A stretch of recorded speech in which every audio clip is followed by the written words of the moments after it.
শিক্ষার্থীবৃন্দ, আশা করি সবাই ভালো আছো, ভালো থাকো এই শুভকামনা জানিয়ে আজকে আবার আমরা ক্লাস শুরু করছি। সিরাজউদ্দৌলা নাটক তোমরা পূর্বে পড়েছো, তখন তো ওইভাবে অনলাইনে ভিডিও মাধ্যমে ক্লাস নেওয়া হতো না, তখন লিখে লিখে ভাইবারে যে ক্লাসগুলো হয়েছিল লিখে দিয়েছিলাম লেকচার, তোমরা পড়েছিলে, আশা করি সবাই পড়েছো, একবার না কয়েকবার পড়েছো মনে হয়। তারপরও আমরা যেহেতু এখন পুনর্পাঠ করাচ্ছি, তাই সিরাজউদ্দৌলা নাটক সম্পর্কে আবার মানে সেই পুনর্পাঠের অংশ হিসেবে আমরা একটু দেখে যাই, একটু কথা বলে যাই। তখন তো আমি কথা বলতে পারিনি, এই জন্য এখন আমরা আরেকটু কথা বলে যাই।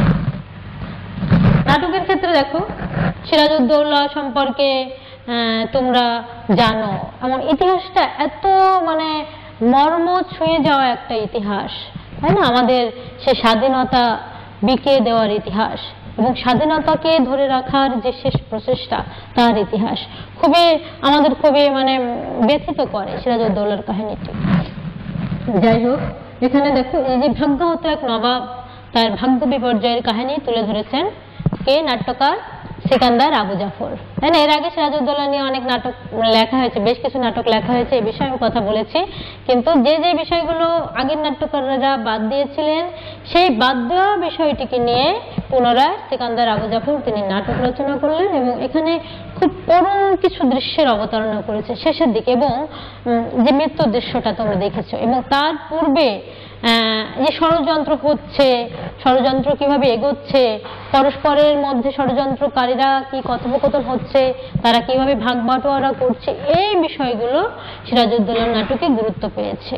স্বার্থপরতা, তারপরে বিশ্বাসঘাতকতা, এই বিষয়টা মানে এটাই তো নাটকের মূল, কিন্তু এই নাটকে এগুলোকে খুব জ্বলন্ত করে দেখানো হয়েছে, বুঝতে পারছো? সেই জন্য এবং তার ভাগ্য বিপর্যয়ের কাহিনী, শেষ দিকে নবাব কত প্রচেষ্টা করছেন, নিজে গিয়েছেন চলে, সেখানে গিয়ে আবার সৈন্য সংগ্রহ করব, সৈন্য সংগ্রহ করার ইচ্ছায় তিনি মুর্শিদাবাদে ফিরে গেলে দেখা যাচ্ছে তার কাছ থেকে সবাই টাকা পয়সা নিয়ে চলে যাচ্ছে যে আমরা সৈন্য নিয়ে আসছি, আমরা সৈন্য নিয়ে আসছি, কিন্তু এমনকি তার নিজের শ্বশুর ইরিস খান তিনিও কিন্তু টাকা পয়সা নিয়ে চলে যাচ্ছে, সিরাজউদ্দৌলার হয়ে কেউ কাজ করছে না। পরিশেষে তিনি ধরা পড়ে গেলেন, তাকে কিভাবে কারাগারে অবরুদ্ধ করে রাখা হলো, মোহাম্মদী বেগকে দিয়ে মিরন কিভাবে তাকে হত্যা করা হলো। এই যে বিষয়টা, করুণ যে বিষয়, এই বিষয়টা আসলে কিন্তু হৃদয় ছুঁয়ে যায় সিরাজউদ্দৌলার এই কাহিনী। এই জন্য কিন্তু অনেক দীর্ঘ কতদিন হয়ে গেল, তাই না? সিরাজউদ্দৌলার ঘটনা 200-300 বছর পূর্বের কথা, কিন্তু তারপরও এই কথাটা এখনো নাটকটা দেখো এখনো সমান জনপ্রিয়, বুঝতে পারছো? এই জন্য এই নাটক, কারণ এই নাটক আমাদের এক ভাগ্যহত নবাবের সেই ভাগ্য বিপর্যয়ের কাহিনী এই নাটকে তুলে ধরা হয়েছে। যাই হোক, দেখো আমরা একটু আলোচনা করে যে কথাগুলো পূর্বে বলেছি সেই কথাগুলোই আজকে আবার বলছি। নাটক মঞ্চে অভিনয় করার জন্য রচনা করা হয়, এই জন্য এটা সংলাপ ধর্মী হয়, আমরা জানি। নাটকের প্রথমে মাঝে কিছু কিছু জায়গায় ব্র্যাকেটের ভিতর, থার্ড ব্র্যাকেটের ভিতর কিছু নির্দেশনা দেওয়া থাকে, ফার্স্ট ব্র্যাকেটের ভিতর কিছু নির্দেশনা দেওয়া থাকে, কিছু ঘটনা, কিন্তু আসল পুরো নাটক সংলাপ নির্ভর, সংলাপ এখানে গুরুত্ব পায়। এই জন্য তোমাদের যেটা করতে হবে, নাটক করতে হলে সংলাপের দিকে খুবই গুরুত্ব দিতে হবে, গুরুত্বপূর্ণ সংলাপগুলো কিন্তু মুখস্থ করতে হবে, কারণ এখান থেকে তো প্রশ্ন আসে, বুঝতে পারছো? এই জন্য সংলাপ মুখস্থ করবে। আর একটা বিষয় স্থান এবং কাল, এটাও গুরুত্ব দেবে, কোথায় ঘটনাটা ঘটছে এবং কোন সময় ঘটনাটা ঘটছে, বিষয়ে খেয়াল রাখতে হবে। প্রথম দৃশ্য, হ্যাঁ এটা তোমরা পড়েছো, আমরা আলোচনা করেছি, তারপরে একটু কথা বলার দরকার তাই বলছি। প্রথম দৃশ্য, এটা সময়টা 1756 সালের 19 জুন, স্থান হলো কলকাতার ফোর্ট উইলিয়াম দুর্গ। এখানে দেখো ঘটনাটা কি ঘটছে, তোমরা পড়েছো, এটা পড়া বিষয় তো, এই জন্য এখন তোমরা বুঝতে পারবে। বললে যে নবাবের সৈন্যরা দুর্গ আক্রমণ করেছে এবং দুর্গের ভেতরে ইংরেজ সৈন্য যারা আছে তাদের অবস্থা খুবই শোচনীয়, কারণ নবাবের সৈন্যরা খুব বীর বিক্রমে যুদ্ধ করছে, ইংরেজরা সেখানে মানে কুপকাত হয়ে আছে, তারা কিন্তু পিছু হটার মতো পিছু হটছে না এখনো পর্যন্ত, কিন্তু সেরকম একটা অবস্থা। ইংরেজরা তাদের ভেতরে তারা নিজেরা আলোচনা করছে এবং সেখানে বাঙালি একজন ইংরেজ কর্মচারী, বাঙালিদের একজন ইংরেজদের চাকরি করে ওয়ালি খান, সে ওয়ালি খানের সাথে সেনাপতি ক্যাপ্টেন প্লেটনের কথোপকথন হচ্ছে, কথা বলছে, এবং সেখানে কি কথোপকথন হচ্ছে যে বাঙালি জাতির কাছে প্লেটন বলতে চাচ্ছে যে বাঙালি ভীরু দুর্বল, হ্যাঁ, তখন কিন্তু ওয়ালি খান তার প্রতিবাদ করছে একদম প্রথম দিকে। ওখান থেকে কিন্তু পড়তে হবে, শুরু যেখানে ওই অংশটা কিন্তু তোমরা গুরুত্ব দিয়ে পড়বে। এইভাবে কথা চলছে। তারপরে দেখা গেল যে হলওয়েলের আগমন ঘটলো এবং যখন দেখছে যুদ্ধ মানে ইংরেজদের জয়ী হওয়ার কোনো সম্ভাবনা নাই, হ্যাঁ, তখন হলওয়েল প্রবেশ করলো মঞ্চে এবং সে বলছে যে আমাদের মনে হয় আত্মসমর্পণ করা উচিত, নইলে আমরা কেউ বাঁচবো না। মানে প্রচন্ড বিক্রমে যুদ্ধ করছে নবাবের, এগিয়ে আসছে দুর্গের দিকে। তাদের নবাবের যে সৈন্য, তাদের উদ্দেশ্য হলো ফোর্ট উইলিয়াম দুর্গ দখল করা, ইংরেজদের বিতাড়িত করা, তাই না? হলওয়েল যখন আত্মসমর্পণের প্রস্তাব দিয়েছে, সেই প্রস্তাবে কেউ রাজি হচ্ছে না এবং এইভাবে যুদ্ধ এগোচ্ছে এগোচ্ছে, কথোপকথন হচ্ছে, ইংরেজরা পরস্পরের সঙ্গে কথা বলছে।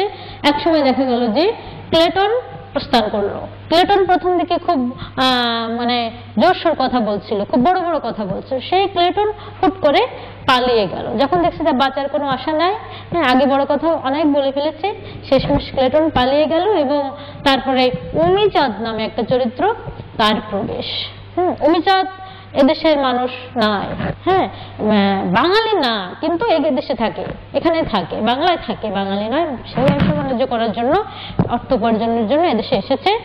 উমিচাঁদের প্রবেশ এখানে দেখা যাচ্ছে এবং উমিচাঁদ কি বলছে যে ক্লেটন যখন পালিয়ে যাচ্ছে, উমিচাঁদের একটা গুরুত্বপূর্ণ সংলাপ আছে, আমরা জানি, যে বলছে ব্রিটিশ সিংহ ভয়ে লেজ গুটিয়ে পালিয়ে গেল, এত বড় লজ্জার কথা।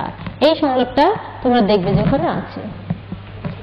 তারপরে দেখো এই প্রথম যে দৃশ্যটা, এখানে কিন্তু শুধু যুদ্ধের ঘটনা, একজনের সাথে একজনের কথোপকথন এইভাবেই কাহিনী এগোচ্ছে।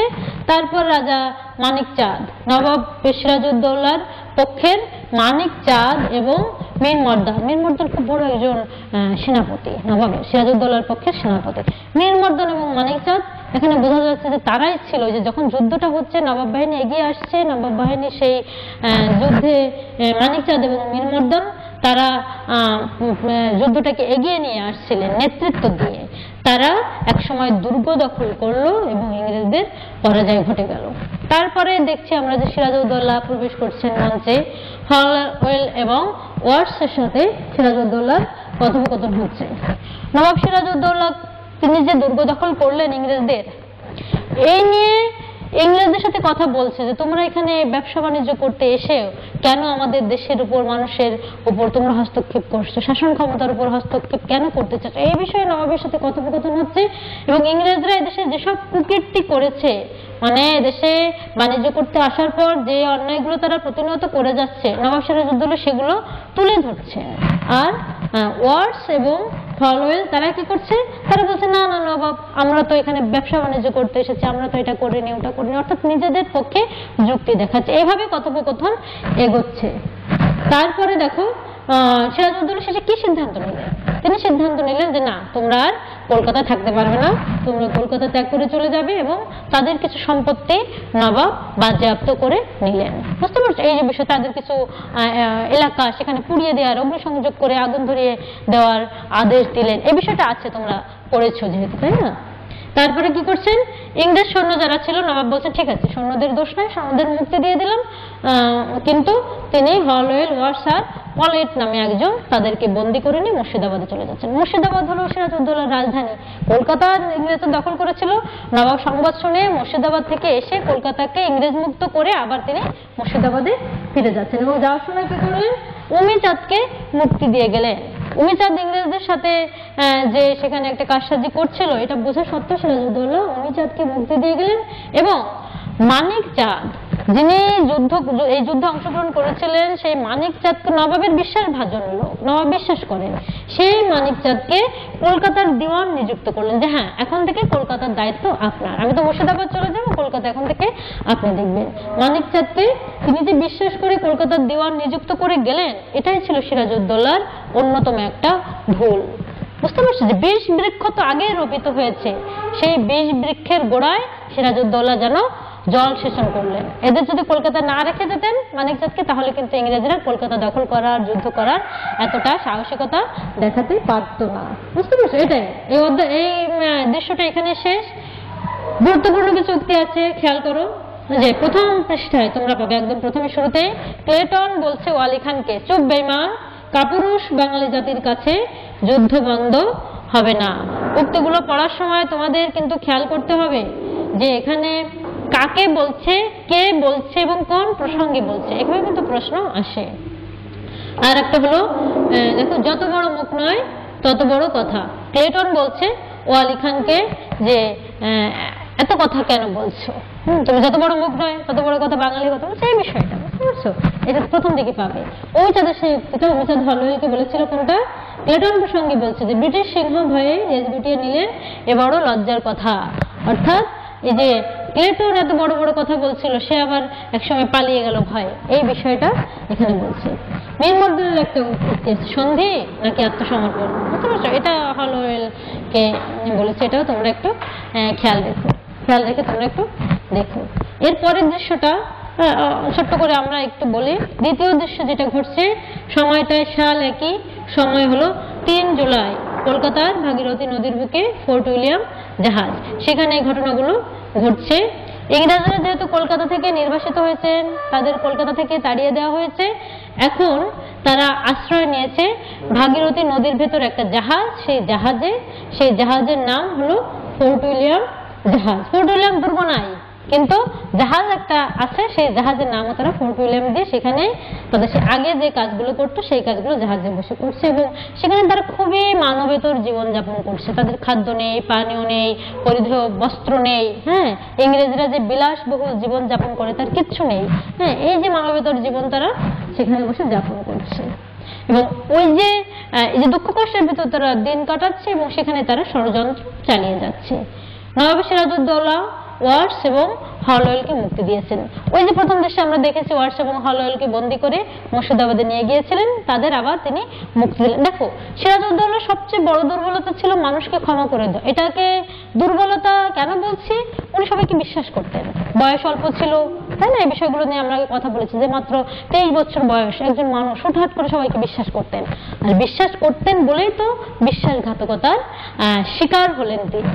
এই যে নবাব এদেরকে ওয়াটস এবং হলওয়েলকে মুক্তি দিয়ে দিয়েছে। এই যে মুক্তি দেওয়া, অর্থাৎ সাপকে একবার আঘাত করে তাকে কিন্তু করলে একবার মেরে ফেলতে হবে, কিন্তু আধা মারা করে কখনো কোনো হিংস্র প্রাণী, বিশেষ করে বলা হয় না যে সাপকে আধমারা মেরে ছেড়ে দিতে নেই, তাহলে সে ফিরে এসে আবার দংশন করে। এখানে ঘটনাটা তাই ঘটেছে, সিরাজউদ্দৌলা হলওয়েলকে এবং ওয়াটসকে আবার মুক্তি দিয়েছে। এইটাই তাদের অনেক বড় ভুল ছিল। বাংলার স্বার্থপরেরা ইংরেজদের সাথে যোগ দিতে শুরু করেছে। এই যে জাহাজে তারা ইংরেজরা অবস্থান করছে, হলওয়েল ওয়াটস তারাও জাহাজে এসে যোগ দিয়েছে, এবং বাংলার স্বার্থপরের অর্থাৎ মির্জাফর, জগৎ শের, রায়দুর্লভ, তারপরে সিরাজউদ্দৌলার বড় খালা ঘসেটি বেগম, যারা আছে, মানে সিরাজের বিরোধী পক্ষীয় যেসব মানুষ, তারা প্রত্যেকে ষড়যন্ত্র শুরু করেছে এবং ইংরেজদের সাথে যোগ দেওয়ার চেষ্টা করছে। উমিচাঁদের সন্ধিপত্র ইংরেজদের হাতে পৌঁছেছে। উমিচাঁদকে সিরাজউদ্দৌলা মুক্ত করেছিলেন, সেই উমিচাঁদ আবার কি করছে, একটা চিঠি লিখে ইংরেজদের কাছে পাঠিয়ে দিয়েছে।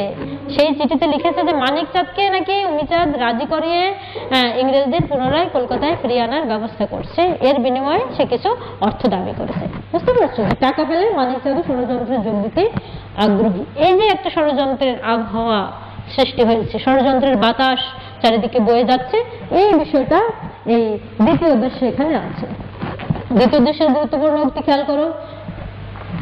হলওয়েলের একটা কথা আছে, সিরাজউদ্দৌলা মস্কিটো ব্রিগেড মোবিলাইজ করে দিয়েছে নাকি, জিজ্ঞেস করছে একটা উক্তি, মানে মশার কামড়ে অস্থির হয়ে বলছে যে সিরাজউদ্দৌলা, ইংরেজরা তো মশার কামড় টামড় খেতে প্রস্তুত, মানে অভ্যস্ত না, এই জন্য যখন প্রচুর মশাই কামড়াচ্ছে বলছে কি সিরাজউদ্দৌলাকে এবার তার মশা সৈন্যদের ছেড়ে দিয়েছে নাকি, মস্কিটো ব্রিগেড মোবিলাইজ করে দিয়েছে নাকি। একটা হলো হলওয়েলের উক্তি, উক্তিটা প্রায় মাঝে মাঝে প্রশ্নটা আসে। আর একটা হলো উদ্দেশ্যের দিক দিয়ে বিচার করিলে আমি আপনাদেরই সমগোত্রীয়, উমিচাঁদের উক্তি। উমিচাঁদ চিঠিতে লিখে দিয়েছে যে উদ্দেশ্যের দিক দিয়ে বিচার করলে আমি আর আপনি সমান, আপনারাও এখানে টাকা পয়সা উপার্জনের জন্য এসেছেন, আমিও সেই একইভাবে মাদ্রাজ থেকে এখানে এসেছি পয়সা উপার্জনের জন্য, মাদ্রাজ থেকে না লাহোর থেকে এখানে এসেছি পয়সা উপার্জনের জন্য, অর্থ উপার্জনের জন্য, সুতরাং আমাদের একই উদ্দেশ্য, তাই উদ্দেশ্যের দিক দিয়ে আমরা ভাই ভাই। বুঝতে পারছো, উমিচাঁদ ইংরেজদের সাথে এভাবে যোগ দিচ্ছে অর্থ লোভে প্রচন্ড। মানে এই নাটকে আমরা দেখি যে প্রত্যেকে নিজেদের স্বার্থ স্বার্থ নিয়ে চিন্তা করছে, কিভাবে একজনকে ঠকিয়ে আর একজন সমৃদ্ধ হতে পারে। হ্যাঁ, যে লোভ, অর্থ লোভ, লালসা, ক্ষমতার লোভ, এটা যে কত ভয়ঙ্কর একটা বিষয়। সিরাজউদ্দৌলার নাটক না পড়লে, এটা তো শুধু নাটক নয়, এটা তো আমাদের ইতিহাস, এটা আমাদের জীবনের একটা অংশ, তাই না? আমাদের ঐতিহ্য বলতে পারে, আবার আমাদের কলঙ্ক বলতে পারে। কিন্তু যারা, কারণ এই যে মির্জাপুর, তারপরে রায়দুর্লভ, রাজবল্লভ, এরা কিন্তু সবাই বাঙালি। বাঙালি হয়েও বাংলার এত বড় ক্ষতি করলো, এটা আমাদের জন্য খুবই লজ্জার বিষয়। অন্যদিকে সিরাজউদ্দৌলা তিনি যে এত চেষ্টা করছেন বাংলা স্বাধীনতাকে ধরে রাখার জন্য, এটা হলো আমাদের গৌরবের বিষয়। বুঝতে পারছি? এই দুটি বিষয়ের যুগপৎ একটা সম্মেলন সিরাজউদ্দৌলার নাটকে ঘটেছে। তোমরা পড়তে থাকো, ক্লাস যতটা নেওয়া সম্ভব আমরা এইভাবে আরেকটু একটু করে আলোচনা করে যাব। কিন্তু আমি মনে করি আলোচনা অপেক্ষা তোমরা রাখোনি, তোমরা অবশ্যই পড়ে নিয়েছো, ভালো করে তোমরা বুঝতেও পেরেছো। ঠিক আছে, তাহলে আজকে এই পর্যন্ত। সবার জন্য অনেক শুভকামনা।